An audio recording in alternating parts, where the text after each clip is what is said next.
नमस्कार दोस्तों, कैसे हैं आप लोग। उम्मीद करता हूं सभी लोग स्वस्थ होंगे और मस्त होंगे। स्वागत करता हूं आपका गौतम सी टेट क्लासेस में। तो चलिए मित्रों, बिना समय बर्बाद किए आज की क्लास के बारे में बात करते हैं। भाई आज हमारी CD एंड पढ़ाई क्लास होगी और ये हमारी 22 यानी कि 22वीं क्लास है, जिसमें क्वेश्चन नंबर 316 से लेकर 330 तक डिस्कस किए जाएंगे। और भाई जो लोग मेरे चैनल पर नए आए हैं या मुझे मेरे वीडियो को पहली बार देख रहे हैं, मैं उनको बता देना चाहता हूँ कि मेरे पढ़ाने का जो तरीका है वो है पॉजिटिव एंड नेगेटिव।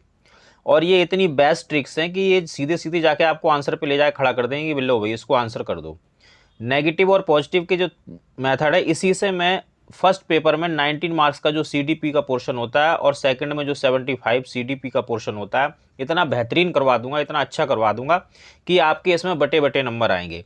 बट उसके लिए आपको एक काम करना होगा। पहला काम तो ये करना होगा कि आप मेरी जो भी क्लासेस देख रहे हैं, यानी कि जिस सब्जेक्ट की भी क्लासेस देख रहे हैं, वो सारी की सारी क्लासेस सीरियल वाइज देखें। अगर आप सीरियल वाइज देखेंगे तो चीज़ें आपको अच्छे से समझ में आएंगी। पॉजिटिव और जो नेगेटिव का कॉन्सेप्ट है वो बहुत अच्छे से आप समझ जाओगे। और कम से कम आपको रोज़ 2 या 3 क्लासेस देखनी है, ताकि आपकी प्रैक्टिस बनी रहे। नेगेटिव पॉजिटिव आप भूलो ना, और इनको वर्ड्स को अलग अलग लिख लो।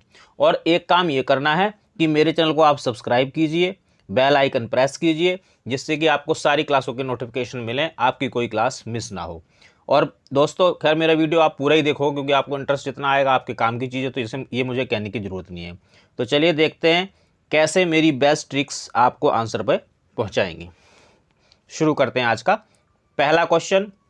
उन लोगों के लिए जो पहली बार आ रहे हैं मेरे चैनल पे, पहली बार वीडियो को देख रहे हैं, और 316 उन लोगों के लिए जिनके पास PDF है, वो अपनी PDF निकाल लीजिए। और जैसे जैसे मैं यहाँ वर्क करता हूँ वैसे वैसे आप वर्क करेंगे। और जो थ्योरी मैं वर्बली बताता हूँ आप उसको लिख लें। CTET में इतनी ही थ्योरी जरूरी है। और देखो, ये बात मैं हर वीडियो में इसलिए बताता हूँ कि ये बहुत ज़्यादा इंपॉर्टेंट है। हमें कूड़ा नहीं पढ़ना है, फालतू की चीज़ नहीं पढ़नी है, सिर्फ उतनी ही पढ़नी है जो CTET को क्लियर करने के लिए ज़रूरी है। और मैं सिर्फ उतना ही बताता हूँ आपको जितना CTET में ज़रूरी है। अगर मैं आपको सही सही बताऊँ तो CTET का जो सिलेबस होता है वो सिर्फ 2 से ढाई महीने का सिलेबस होता है। 2 से ढाई महीने में CTET की मैं 3 बार प्रैक्टिस करवा देता हूँ, 3 बार रिवीजन करवा देता हूँ, और बच्चों का बड़े आराम से क्लियर हो जाता है। चलिए आज का पहला क्वेश्चन स्टार्ट करते हैं। प्रकृति पोषण विवाद निम्नलिखित में से किससे संबंधित है। अब देखिए दोस्तों, अगर आपको प्रकृति और पोषण के बारे में जानकारी है, यानी कि आपने इसकी थ्योरी पढ़ी है, तो बहुत अच्छी बात है। लेकिन अगर नहीं भी पढ़ी है तो देखो नेगेटिव पॉजिटिव से कैसे काम चलेगा। वातावरण और पालन पोषण ये दोनों एक ही चीज़ है। तो वातावरण का भाई देखो बहुत योगदान होता है, मैं मना नहीं कर रहा। वातावरण और जीव विज्ञान, विज्ञान जो ये शब्द है ना, ये नेगेटिव है, क्योंकि विज्ञान का सिलेबस प्राइमरी में पहली से 5वीं तक तो विज्ञान की बुक ही नहीं है, तो ये विज्ञान नेगेटिव वर्ड है। व्यवहार एवं वातावरण, ये भी ठीक है। अच्छा, कहीं पे भी आ जाए आनुवांशिकी एवं वातावरण एक साथ, तो ये पूरी तरह पॉजिटिव होता है।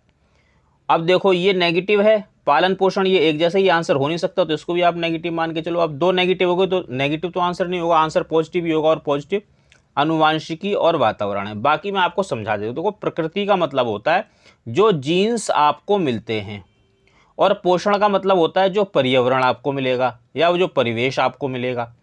यानी कि जो बात यहाँ पे हो रही है, अनुवांशिकी जो कि माता पिता से मिलती है, वातावरण जो कि हमें अपना हमारे आसपास से मिलता है, प्रकृति और पोषण विवाद इसी से संबंधित है। तो भाई सीधा सीधा आंसर है अनुवांशिकी और वातावरण। निम्न में कौन सी समाजीकरण की निष्क्रिय एजेंसी है। यानी कि ऐसी एजेंसी जिसमें समाजीकरण तो होता है लेकिन वो निष्क्रिय है। तो देखो, अगर परिवार की बात करें तो बिल्कुल सक्रिय है। परिवार आपको बहुत सारा समाजीकरण सिखाता है। स्वास्थ्य क्लब, अगर आप क्लब्स में जाएंगे वहाँ एक दूसरे से मिलेंगे, एक दूसरे से बातचीत करेंगे, एक दूसरे का सहयोग करेंगे, एक दूसरे से सीखेंगे, तो ये सक्रिय है। इको क्लब में भी यही होता है, आप जाते हैं, लोगों से मिलते हैं, एक दूसरे से बातचीत करते हैं, तो ये भी सक्रिय है, एक्टिव है। लेकिन जो ये सार्वजनिक पुस्तकालय है, इससे सामाजिकरण तो होता है बट ये निष्क्रिय है। अगर आप किसी पुस्तकालय में जाएंगे तो आप देखेंगे कि आप किसी से बातचीत नहीं कर सकते, सक्रिय नहीं हो सकते। आप किताब वहाँ से ला सकते हैं, वहाँ बैठ के पढ़ सकते हैं, बट एक दूसरे के साथ कनेक्शंस नहीं होते हैं।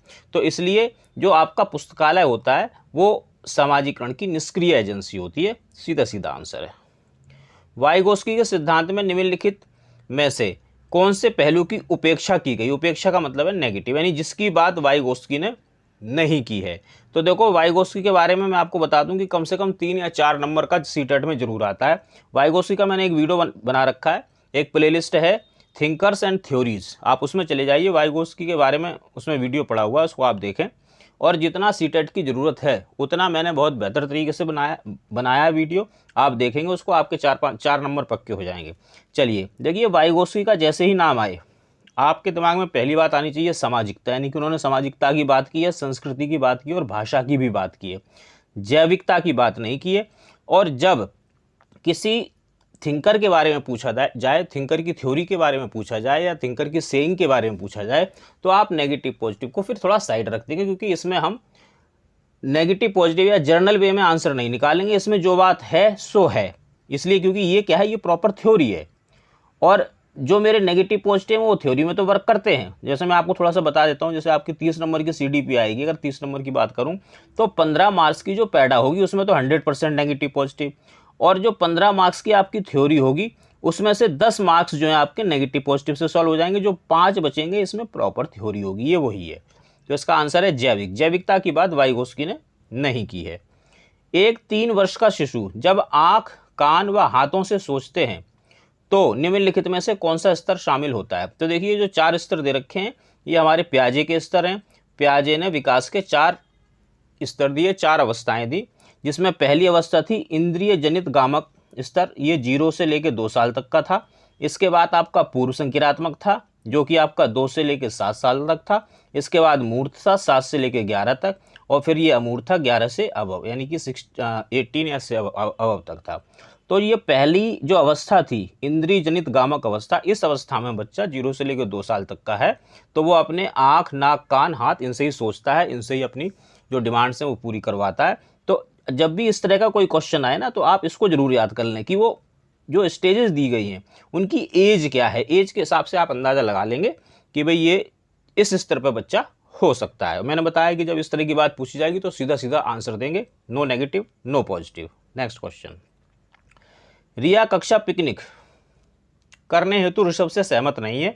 वह सोचती है कि बहुमत के अनुकूल बनाने के लिए नियमों का संशोधन किया जा सकता है। यह सहपाठी विरोध प्याजे के अनुसार निम्नलिखित में से किससे संबंधित है। मैंने बताया अगर किसी के अनुसार पूछ रहा है तो आप उसका सीधा सीधा आंसर करेंगे, और वो सीधा सीधा आंसर कब होगा, जब आपने प्याजे की थ्योरी पढ़ी है। तो ये डिस्कस तो हम पूरी तरह से प्याजे के लेसन में करेंगे, जब प्याजे का जो वीडियो उसमें किया जाएगा अच्छी तरह से। फिलहाल इसका आंसर है सहयोग की नैतिकता, इसको मैं ढंग से समझाऊंगा प्याजे के चैप्टर में। निम्नलिखित में से कौन सा स्टर्नबर्ग का बुद्धि का त्रितंत्रीय सिद्धांत का एक रूप है, यानी कि वो पॉजिटिव पूछ रहा है कि कौन सी बात है जो स्टर्नबर्ग ने कही है। तो देखिए, जो स्टर्नबर्ग है उन्होंने बुद्धि का त्रितंत्रीय सिद्धांत दिया, और अगर आप बुद्धि के सिद्धांत याद करना चाहते हैं, अगर आप बार बार भूल जाते हो कि भाई त्रितंत्र सिद्धांत किसने दिया, बहुबुद्धि का, और बुद्धि का सिद्धांत, बहुबुद्धि का सिद्धांत किसने दिया, एक कारक किसने दिया, दुई कारक किसने दिया, जो 8-10 बुद्धि के सिद्धांत हैं, अगर आप इनको भूल जाते हो तो इसका याद करने का सबसे अच्छा तरीका ये है कि आप मेरे चैनल पे एक प्लेलिस्ट देखिए जिसमें लिखा हो, जो प्लेलिस्ट का नाम है गौतम्स ट्रिक। इस प्लेलिस्ट में जाइए, इसमें आपको ट्रिक्स मिलेंगी और बड़ी मज़ेदार और बेहतरीन ट्रिक्स बनाई है मैंने। आप उसको एक बार पढ़ लोगे, समझ लो आपको सब याद हो गया। तो ये तो आप वहाँ देख लेना। फिलहाल हम स्टर्नबर्ग की बात करते हैं। तो जिन्होंने त्रितंत्र सिद्धांत दिया, उन्होंने 3 बुद्धि दी, ACC, ये शॉर्टकट है याद करने का। यानी जो पहली थी वो एनालिटिकल थी, और जो दूसरी थी वो आपकी क्रिएटिव थी, और जो तीसरी थी वो कॉन्टेक्चुअल थी। कॉन्टेक्चुअल बुद्धि का मतलब है बहुबुद्धि, ये व्यवहारिक बुद्धि। तो इन्होंने व्यवहारिक बुद्धि की बात की थी, इन बुद्धियों की बात नहीं की थी। और जब इस तरह का क्वेश्चन आएगा तो मैंने आपको बताया कि आपको थ्योरी आनी चाहिए, उसको आप पढ़ेंगे थोड़ा सा। इतना मैं पढ़वा दूंगा, ये सारे लेसन्स जो है मैं करवा दूंगा, सबके वीडियो बना दूंगा, ये आपको मिल जाएंगे, आप इसको पढ़ लेना। और जितना मैं करवाऊंगा उतना ही आपके लिए पर्याप्त होगा। फिलहाल इसका सीधा सीधा आंसर है हमारा A, व्यवहारिक बुद्धि। चलिए अगला क्वेश्चन देखते हैं, किसने सबसे पहले बुद्धि परीक्षण का निर्माण किया। तो मैंने बताया फिर वही चीज़ है, जब सीधी सीधी बात पूछी जा रही है, यानी कि आज थ्योरी के क्वेश्चन थोड़े ज़्यादा हो रहे हैं, तो सीधा सीधा इसका आंसर है अल्फ्रेड बिने। देखिए, अगर हम इन चारों की बात करें, चाहे डेविड वेस्लर की बात करें, स्पीयरमैन की बात करें, स्टर्नबर्ग की बात करें, सभी ने बुद्धि पर काम किया, बुद्धि से संबंधित सिद्धांत दिए हैं। और मैंने अभी आपको बताया कि गौतम्स ट्रिक में आप जाओ, वहाँ पे थॉर्नडाइक की बहू याद करवाए बुद्धि के 8 सिद्धांत, ये एक ट्रिक पड़ी हुई है, आप चले जाना। इन सब के बारे में आपको डिस्कस किसी और से करने की ज़रूरत नहीं है, वहीं पे सारी चीज़ें आपको क्लियर हो जाएंगी और आपको ज़िंदगी भर के लिए याद हो जाएगा। ऐसी मैंने ट्रिक बताई है। फिलहाल इसका आंसर रहेगा सेकंड। अगला क्वेश्चन देखेंगे, ध्वनि संबंधी जागरूकता निम्नलिखित में से किस क्षमता से संबंधित है, यानी कि वो पूछ रहा है पॉजिटिव। तो यहाँ से चलते हैं, व्याकरण के नियमों में दक्ष होना, व्याकरण नेगेटिव, नियम नेगेटिव, दक्ष होना नेगेटिव। देखिए हमारा जो बच्चा है वो बच्चा बहुत है छोटा, 5 साल से लेके 10 या 11 साल तक के बच्चे हमारे पास आते हैं, 12 साल तक के आते हैं। तो ये बच्चे व्याकरण को नहीं समझ पाते हैं, नियमों को नहीं सीखते, ना उनको नियमों में रहना पसंद है।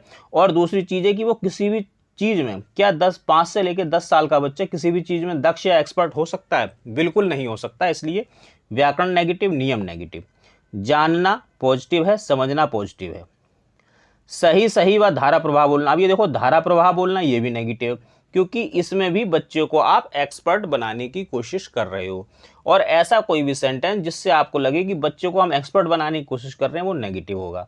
ध्वनि संरचना पर चिंतन करना, चिंतन पॉजिटिव, और उसमें हेर फेर करना पॉजिटिव। अब देखिए, एक तो दूसरा और एक चौथा, ये तो हो गए नेगेटिव, और दो हैं पॉजिटिव, एक पहला और एक तीसरा। तो देखो सीटेट में ऐसे कई क्वेश्चन आएंगे जब आप फंस जाओगे 2 में, 3 में, 4 में, कि भाई ये तो 2 आंसर लग रहे हैं, 3 आंसर लग रहे हैं या 4 आंसर लग रहे हैं। तो जब आपको 2, 3 या 4 आंसर लगे तो आपको क्या करना है? पहला काम, आप देखेंगे कि विस्तार कहाँ ज़्यादा है, बच्चा ज़्यादा कहाँ सीख रहा है, बच्चा ज़्यादा क्रिएटिव कहाँ है, बच्चे की लर्निंग कहाँ ज़्यादा हो रही है। पहली चीज़ तो ये देखेंगे। दूसरी चीज़ क्या देखेंगे? दूसरी चीज़ में आप देखेंगे मेरे नेगेटिव और पॉजिटिव, कि किस में ज़्यादा पॉजिटिव है या पॉजिटिव वर्ड्स कहाँ है। अगर पॉजिटिव पूछा है तो, नेगेटिव पूछता है तो नेगेटिव वर्ड्स कहाँ हैं। और तब भी अगर आपको ना मिले तो फिर आप जाएंगे तीसरे चीज़ पे। तीसरी चीज़ क्या है? क्वेश्चन देखेंगे फिर, क्योंकि क्वेश्चन में क्या पूछ रहा है, फिर आपको 100% आंसर मिल जाएगा। तो पहली चीज़ चलेंगे विस्तार।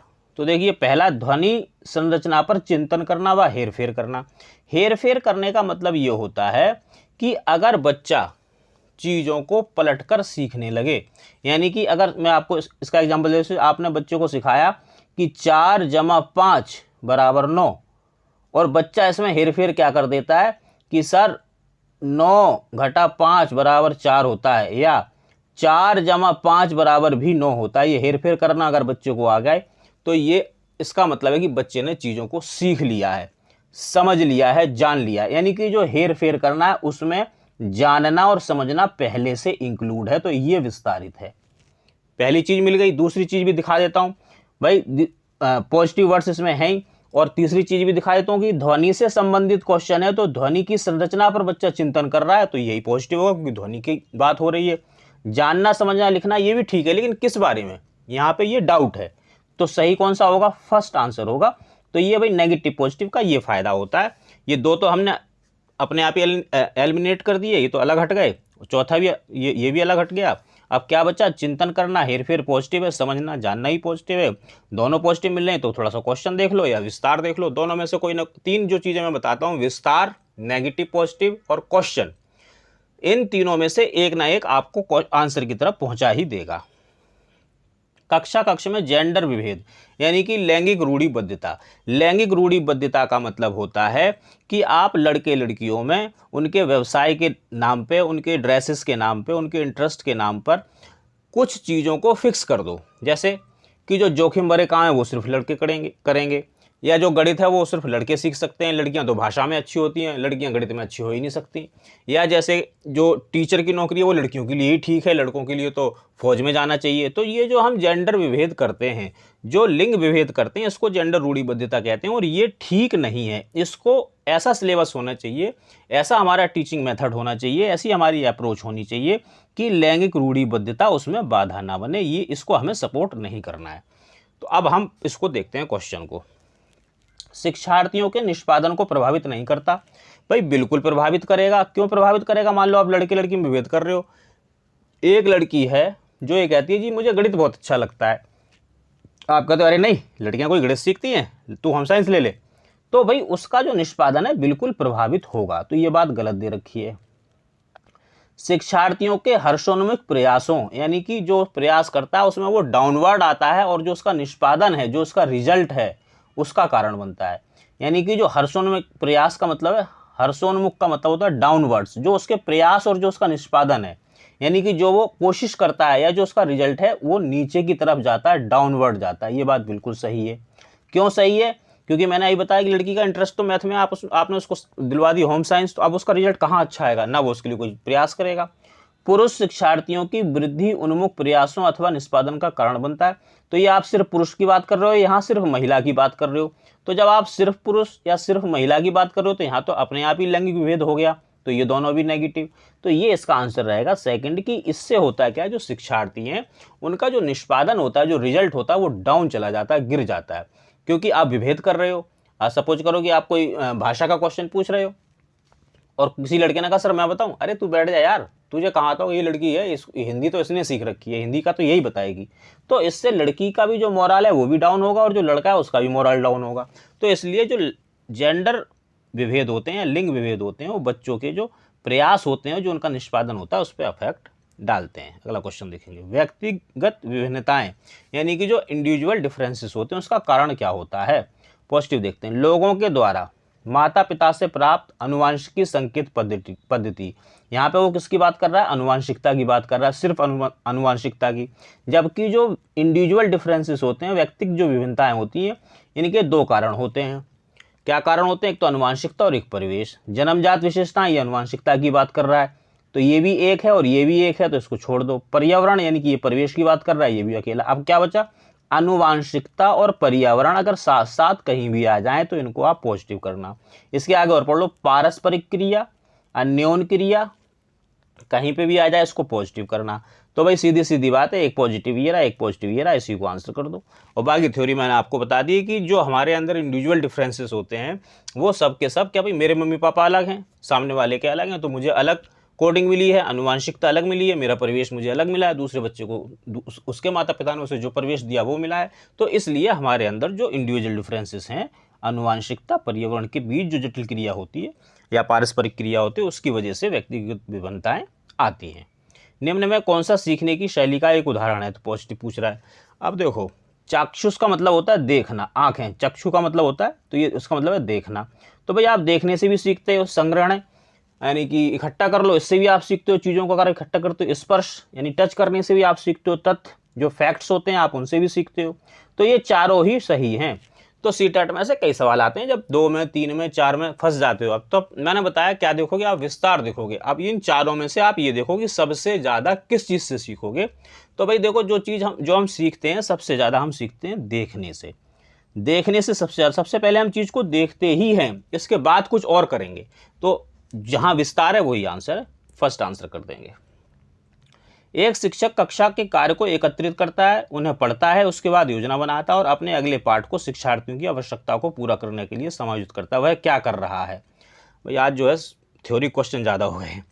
चलिए, सीखने का आकलन। देखिए, सीखने का आकलन क्या होता है, सीखने का आकलन होता है यानी कि आपने बच्चों को पहले पढ़ा दिया और उसके बाद उसका आकलन कर रहे हो, तो वो कर नहीं रहा है। शिक्षक क्या कर रहा है कि कक्षा कार्य को एकत्रित करता है, यानी कि उसने जो चीज़ें जो पढ़ा रहा है, बच्चे ने कितना सीखा कितना नहीं सीखा, उनके जो असाइनमेंट्स वगैरह होता है या जो बच्चों ने वहाँ वर्क किया होता है उस दिन, उसको वो कलेक्ट करता है, फिर उन्हें पढ़ता है, फिर देखता है कि भाई ये कहाँ सही है कहाँ गलत है, कितना बच्चे ने सीखा कितना नहीं सीखा। इसके बाद फिर योजना बनाया, अरे यहाँ बच्चा भी नहीं सीख रहा है, थोड़ा इसको ऐसे पढ़ाता हूँ, फिर अपने अगले पाठ को समायोजित करता है। यानी कि वो क्या कर रहा है, सीखने का आकलन तो नहीं कर रहा है, क्योंकि अभी उसने सिखाया नहीं है, अभी और सिखाएगा। सीखने के रूप में आकलन, सीखने के रूप में आकलन होता है यानी कि जब बच्चा सीख रहा होता है उसी दौरान आप बच्चे का आकलन कर लो, तो वो भी नहीं कर रहा है। सीखने के लिए आकलन कर रहा है, वो सीखने के लिए आकलन का मतलब होता है, इसका एक छोटा एग्जांपल देता हूँ। जैसे हमारे घर पे हमारी मम्मी होती है, हमारी बहन होती है, तो वो क्या करती हैं, जैसे खाना बना रही हैं, तो खाना बनाते वक्त वो खाने को बीच बीच में चख भी लेती हैं। क्यों चखती हैं भाई, उसका क्या कारण है? उसका कारण ये है कि जब खाना बन के हमारी थाली में आए तो वो परफेक्ट होना चाहिए। तो वो क्या करती हैं, बीच बीच में, भाई नमक तो कम नहीं रह गया, मिर्च तो ज़्यादा नहीं हो गई, कोई मसाला कम ज़्यादा तो नहीं रह गया, पकी है कि नहीं पकी है, ये सारी चीज़ें टेस्ट करती हैं। तो ये होता है सीखने के लिए आकलन। सीखने के लिए यानी सीखेगा तो बच्चा तभी, कब, जब टीचर क्या करेगा कि उसका जो उसने क्या किया उसको देखेगा, उसे पढ़ेगा, फिर उसके लिए योजना बनाएगा। जैसे कि मम्मी ने क्या किया कि उसको चखा, अरे नमक कम है, चलो थोड़ा सा नमक और डाल दो। सीखने के लिए आकलन और मम्मी के द्वारा जो काम किया जा रहा है, यानी कि जो खाने के लिए जो हमारा खाना आ रहा है उसके लिए वो आकलन कर रही है, यानी खाना परफेक्ट बने, यानी कि बच्चा जो सीखे वो पूरा अच्छी तरह से सीखे, उसका आकलन कर रहा है। तो ये होता है सीखने के लिए आकलन। सीखने के समय आकलन या सीखने के रूप में आकलन, ये लगभग एक ही चीज़ होती है।